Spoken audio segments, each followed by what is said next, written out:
Oke, halo guys, welcome back to Muda Belajar Investasi, teman trading dan investasi kalian.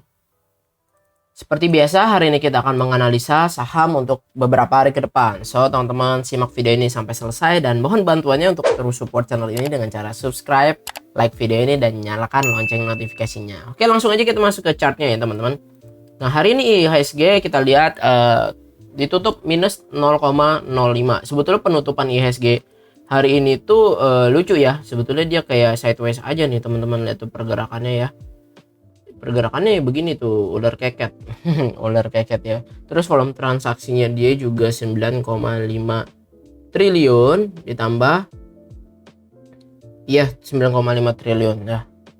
Untuk di regular marketnya 9 triliun, dan kalau foreign itu ada akumulasi 3,9 T ya, cukup baik sih. Cuman koreksinya dia ini kan buyer sama seller sama-sama ngadu ya, jadi ya oke-oke aja lah ya. Dan menurut gue ini pergerakan IHSG-nya cukup baik. Yang penting dia turun nggak lebih lagi dari 6.750 ya, dimana ini juga patokannya dari moving average 20. Jangan sampai IHSG jebol ke bawah lagi. Hopefully dia pullback dikit ya, boleh lah ya, karena dia naiknya udah cukup tinggi. Teman-teman bisa perhatikan di sini, dari dia kena double bottom di sini kan dia naik udah 4% ya IHSG ya. Jadi ya kalau dia turun sampai 6745 sih menurutku masih sangat amat wajar. Kalau misalnya kita ukur pakai Fibonacci, ini juga kita bisa lihat nih. Ya, turun sampai di sini 6740 di moving average 20 itu sangat teramat wajar ya. Semoga IHSG berhasil bertahan di situ. Kalau misalkan habis itu di area 6740-an dia rebound, maka ya bisa dikatakan IHSG uptrend ya nantinya. Hopefully bisa ya, semoga membaik ke depannya. Nah, tapi ada beberapa saham yang kita mau analisa nih. Yang pertama saham SRTG. Ada yang request di DM di Instagram dan di Telegram mau lihat nih saham SRTG gimana. Sebetulnya SRTG ini gue udah sempat bahas nih, saham downtrend gitu teman-teman. Ini sahamnya masih downtrend parah. Dan gue pernah analisa karena ada inverted head and shoulder. Ada head and shoulder pattern nih, kelihatan ya di sini. Ini tuh shoulders, head, ya kan. Terus ya beginilah. Tuh, ini itu ya inverted head and shoulders gitu teman-teman. Bukan inverted head and shoulders pattern. Nah, turunnya gue pernah bikin di TradingView. Coba kita lihat dulu. Kayaknya ada deh bekas gambarannya. Nah. Daripada gambar ulang lagi, mempersingkat waktu. Nah, ini gambarannya tuh. Head and shoulders pattern kan. Kalau dilihat ukur pakai dari sini ya.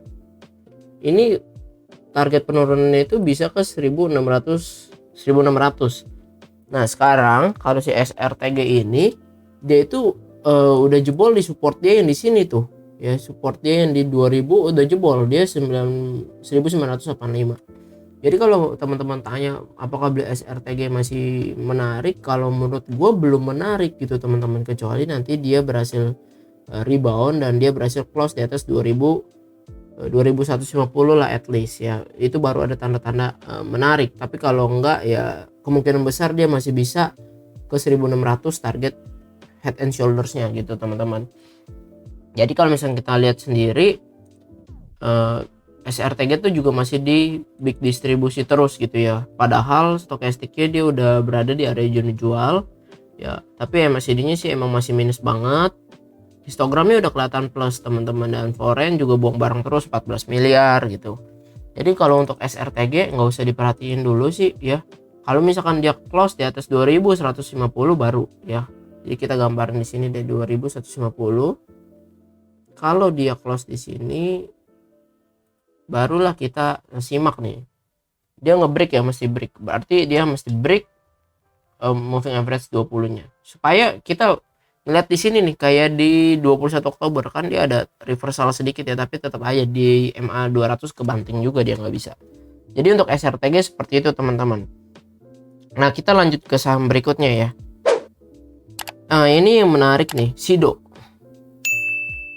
Jadi nih Sido waktu itu kan sempat ya jebol parah ya, dibanding tok gitu ya kan. Padahal kita tahu sendiri ya, Sido muncul ini ada produk yang menurut gue paling laku sampai sekarang masih konsumsi. Apa jawabannya? Ya, betul. Tolak angin ya. Ini laku nih. Ini salah satu saham yang menurut gua fundamentalnya juga baik, ya cukup baik lah ya. Dan kemarin itu kan dia sempat ada isu apa ya, lupa nih, waktu di sini dia kebanting parah. Nah kalau kejadian kayak begitu tuh jangan tangkap pisau jatuh teman-teman ya. Ini gua pribadi gua nggak beli sama sekali nih di sini. Tangkap pisau jatuh mana tahu. Waktu itu kan bilang wah 750 udah murah. Wah turun lagi 700 udah murah nih. Wah kita mana tahu bottomnya 600 ya. Nggak ketahuan sama sekali. Orang supportnya di sini jebol semua. Ini konsolidasi juga, wah kirain konsolidasi bakal break, ternyata enggak kan. Akhirnya dia rebound lah di 600-an. Nah kalau sekarang nih polanya si Sido ini menurut gue udah menarik nih. Dia udah kelihatan tanda reversalnya. Udah naik. Nah sekarang kenapa gue bilang Sido menarik, dan ditambah hari ini Sido naik 3,5% ya. Dia udah berhasil reversal. Ya dia berhasil candle close semua di atas moving average 20, 50, 100, 200. Dan ini udah golden cross, tinggal 100 sama 200 golden cross. Kita ukur deh pakai Fibonacci penurunan dia ya. Ini penurunan yang sangat teramat wajar nih. Tuh. Dia naiknya berapa persen teman-teman? Kita bisa lihat nih, sorry. Nah, dari sini naik 30% dalam 36 bar atau kurang lebih 2 bulan ya, 51 hari, 36 hari kerja. Nah, dia turun. Turunnya di Fibonacci 61,8 belum sampai 50 ya, 0,5 belum, dia langsung rebound. Dan dia rebound, dia pullback lagi nih. Pullback dan rebound lagi, close di MA 20 ngebreak. Nah, kita lihat ya sekarang ya. Kalau misalkan dia waktu pullback, nih gue gedein. Nih waktu dia naik tok. Nah, teman-teman perhatiin deh, setiap dia merah nih di 17 Februari terus ditambah lagi di tanggal 20 Februari volumenya receh coy, nggak ada volume. Nah terus coba kita lihat nih di 13 Maret volumenya bagaimana. Oke, volumenya cukup besar ya. Nah yang begini jangan langsung beli kan, kita tunggunya di 61,8 ya kan. Nah pas di sini volumenya cukup besar, jangan beli. 15 Maret naik volumenya lebih kecil, jangan beli. Besok koreksi lagi tuh, koreksi. Ketika nih ada candle doji nih, ini candle doji, dan candle dojinya ini volumenya kecil bener. Jadi kayak ya udah nggak ada volume, rebound dengan volume besar tapi shooting star. Nah candle doji ketika penurunan begini ada candle doji itu tanda-tanda reversal, buyer sama seller ngadu gitu teman-teman. Harusnya udah jenuh nih, udah nggak bisa nih turun lagi, ngadu. Nanti ya kita akan belajar tentang candle juga ya, candle doji, candle apapun lah, nanti kita belajar. Kalau misalnya teman-teman tertarik boleh juga komen, saya tertarik belajar tentang candle gitu. Nah habis itu dia rebound. Nah sekarang kan kita ngomonginnya waktu dia rebound tak pullbacknya gimana, low volume nggak? Sebetulnya dibilang low volume nggak low volume banget, dia sama, terus yang di sini juga sama sama ini.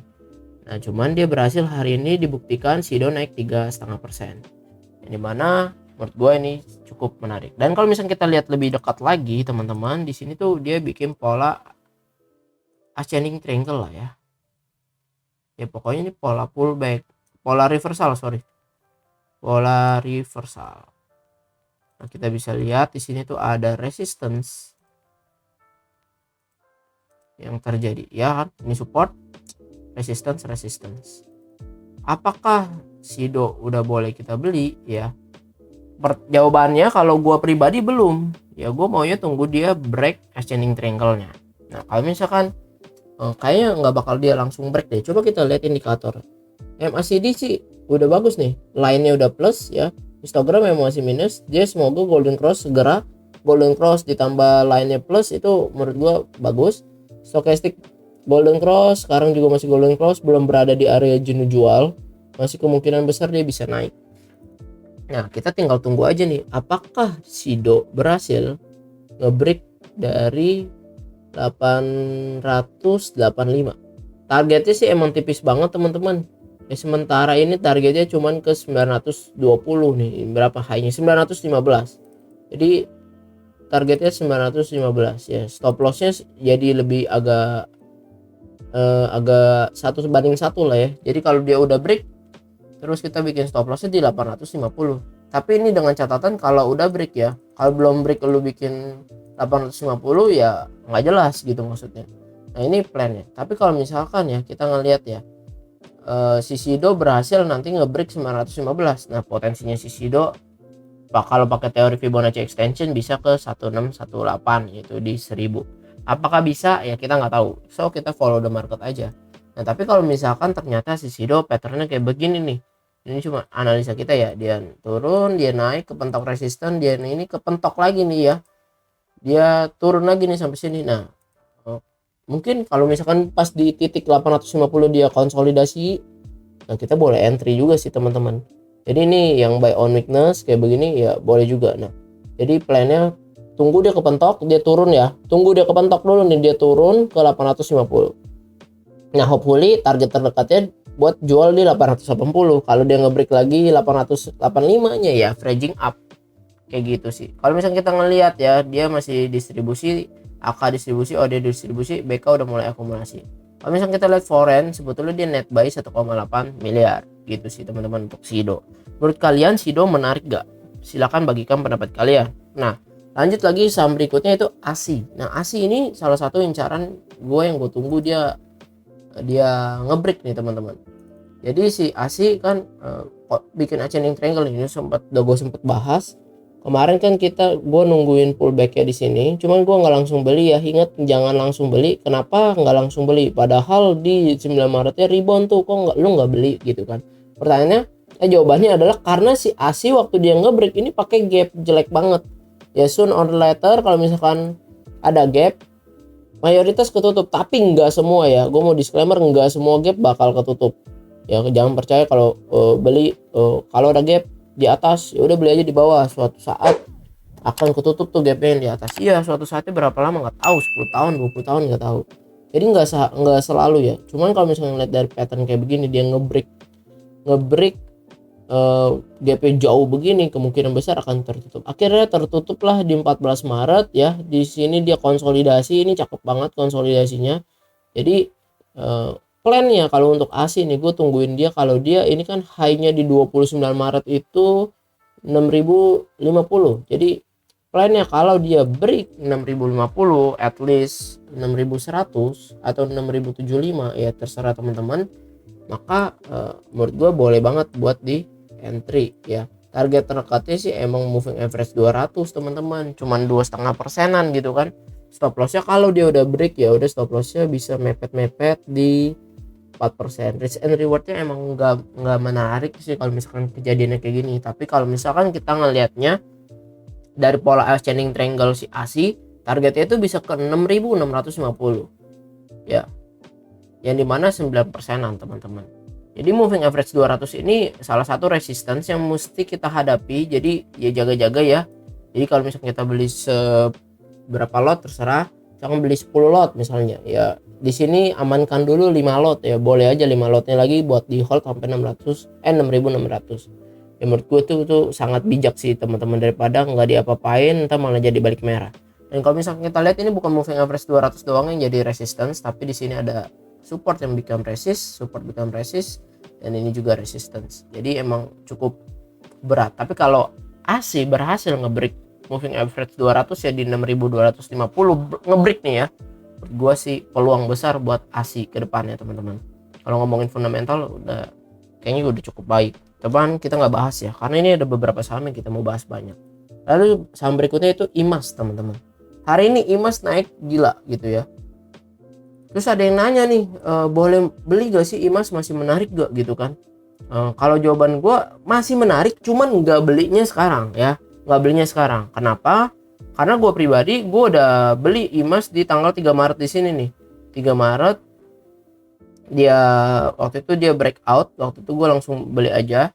Terus dia koreksi sedikit sebetulnya ya, kemarin rada nyesek dikit nih waktu di tanggal 21 Maret. Padahal gue udah bikin juga kalau dia turun sampai ke 1020 gue bakal beli, maksudnya averaging down gitu. Enggak averaging down sih, nambah muatan, soalnya gue belinya juga di sini 1040 gitu, 1040 waktu dia ngebreak 1020 pengen beli, tanggal 21 Maret kurang ajar, antriannya nggak dapet gue, dia udah naik, keburu naik sampai 1040 lagi, habis itu terus naik. Sekarang sih gue floating 11%-an teman-teman. Jadi gue bilang ke kalian jangan beli sekarang, tapi kalau ngeliat patternnya IMAS menarik bener-bener menarik. Gue bener-bener bilang ini menarik banget. Kenapa? Ini saham udah kelihatan uptrend nih, udah uptrend, dia nge-break resistance dia yang di sini ya. Terus pertanyaannya, jadi kapan nih gue boleh belinya nih? Dia nge-breaknya pakai volume, koreksi dia konsolidasi kemarin low volume, gila ya, cakep bener nih saham. Nah pertanyaannya boleh belinya kapan? Ya tunggu dia pullback ke 1120 ya, tunggu dia pullback, tapi jangan langsung tangkep ya waktu dia pullback ke 1120. Oke, kalau sarannya gua tunggu dia rebound dikit ya, tunggu dia rebound dikit baru entry. Jangan langsung 1120 men, dibeli aja, takutnya dia jebol lagi. Karena kalau gue sih maunya plannya waktu dia turun ke 1120 jangan rebound doang, gue maunya dia konsolidasi teman-teman. Konsolidasi kayak yang di sini nih, turun konsolidasi dulu lama, belinya waktu dia ngebreak di sini nih 13 Maret. Nah kalau begitu sih maunya gua gitu. Jadi tunggu di 1125. Kalau misalnya kita ngelihat hari ini si IMAS ya tanggal 31 tuh small akum netral aja sih, dan average-nya mereka di 1160 ya. Tapi ya menurut gua sangat bijak kalau kita tunggu pullback ke 1125. Hopefully dikasih. Kalau nggak dikasih ya udah jangan dikejar. Ini lagi kenceng-kencengnya, ibarat kata lu kalau langsung loncat ke kereta yang lagi kenceng ya lu mencelakakan diri. Tapi ketika dia transit gitu ke stasiun-stasiun Manggarai gitu ya naik. Tapi kalau Manggarai juga rame juga sih. Tapi ya gitu ya, maksudnya tunggu dia ada transit, jadi kita naiknya tuh aman gitu ya. Kita kan trend follower ya, kita kan ngikutin ya, kita bukan big money yang bisa menggerakkan market, jadi kita numpang. Nah ketika numpang, tunggu dia berhenti, tunggu dia rada-rada pelan baru kita masuk. Jadi gitu sih analoginya ya. Jadi jangan dikejar besok langsung dihakan nih IMAS gara-gara hari ini naik 9%-an. Be careful. Oke, bagikan pendapat kalian mengenai saham IMAS ini. Lanjut ke saham berikutnya nih, Pegas. Nah Pegas juga nih ada yang tanya, Pegas menarik gak ya? Nah jawabannya adalah belum. Kalau menurut gue ya belum, karena dia udah downtrend parah. Padahal kemarin dia sempat bikin pola ascending triangle, dan dia juga kalau misalkan dari time frame weekly-nya, ini daily panjangnya ya, dia bikin ascending triangle tapi breakdown. Padahal kalau misalkan dia nge-break targetnya sangat tinggi sekali gitu teman-teman. Cuman ini gue hapus lah ya, nggak usah dilihat karena udah gagal. Nah sekarang dia downtrend, udah jelas banget nih downtrend, dia dead cross semua moving average. Dan kemarin gue sebetulnya udah analisis si Pegas, dia kalau breakout nih cakep nih ya kan, dia naik terus tuh, bikin ascending triangle mini kan. Cuman apa yang terjadi ya, pupus, orang jebol hari ini, turun ya. Jadi jangan beli dulu kalau gue pribadi gitu. Tapi kalau emang dia ngebreak 1430 ya, target jualnya cuma di 1460 sih teman-teman ya. Itu pun kalau dia ngebreak ya. Jadi kita tunggu dia break 1430, targetnya itu di 1460, 2%-an. Karena di sini ada moving average 20 yang kita lihat tuh, setiap dia naik beruntun kena moving average 20 dia turun lagi teman-teman. Kayak gitu. Dan menurut gue sih Pegas masih belum terlalu menarik ya. Walaupun MACD sama Stochastic kelihatannya udah menarik nih, cuman MACD-nya masih minus banget. Line-nya minus, histogramnya minus, cuman pengen golden cross aja. Cuman belum terlalu menarik. Bagikan pendapat kalian juga mengenai saham Pegas ini ya. Dan lanjut ke saham berikutnya nih, UNTR teman-teman, United Tractor. United Tractor ini apakah sudah pantas buat kita udah beli gitu ya? Jawabannya kalau gue pribadi belum ngeliat patternnya kayak gini. Nah pertama ya kita lihat nih ya, ini sama kejadiannya kayak tadi saham ASI. Dia naiknya gila tuh waktu di tanggal 28 Maret naik, gap up-nya gila, jauh banget coy. Jadi dia masih nyisain gap yang belum ketutup ya, nyisain gap yang belum ketutup itu di sini tuh ya. Ini gue warnain beda deh, ini warnainnya merah, garisnya sih gue ubah on, warnainnya kuning gini ya. Ini gap nih, gapnya belum ketutup ya deh. Nah GP belum ketutup nih di area 26.000. Apakah wajib ketutup? Jawabannya enggak wajib, tapi alangkah baiknya kalau dia tutup dulu nih, karena biar dia enak lah naiknya. Cuman enggak wajib ketutup ya.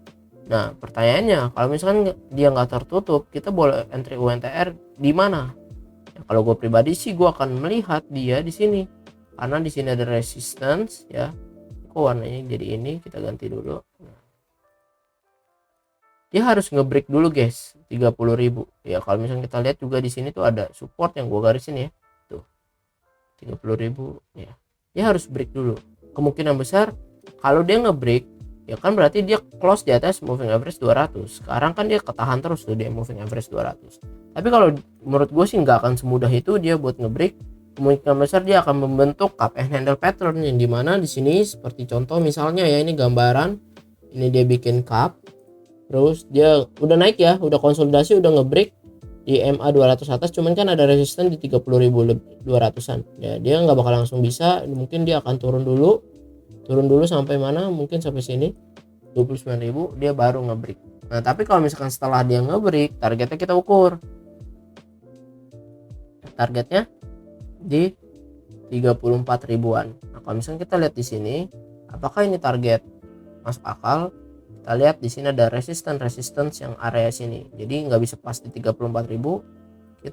Kita tarik seperti ini ya. Ini targetnya si UNTR, tapi ingat dia harus ngebreak dulu 30.500. High yang di sini nih di 30.150 harus lewat dulu ya. Itu untuk UNTR. Kalau misalkan dari MACD-nya udah kelihatan menarik, udah berada di area plus dan golden cross. Nah kalau misalkan stokastik kan nandain dia jenuh jual nih, jenuh beli. Jadi dia bakal turun dulu kemungkinan besar ya. Hopefully dia ngebreak dulu baru dia turun. Ngebreak MA 200 ya, bukan ngebreak yang 30.000 yang ini. Kalau misalkan begitu sih cakep sih polanya UNTR. Menurut kalian UNTR menarik gak nih teman-teman? Ya oke teman-teman, sekian dulu analisa saham kita pada kali ini ya. Semoga analisa ini bisa membantu kalian dalam membuat plan ke depannya. Dan mohon bantuannya kalau misalkan dirasa video ini bermanfaat, boleh di like teman-teman, dan jangan lupa di subscribe dan nyalakan lonceng notifikasinya. Oke semuanya, thank you and see you in the next video. Bye bye.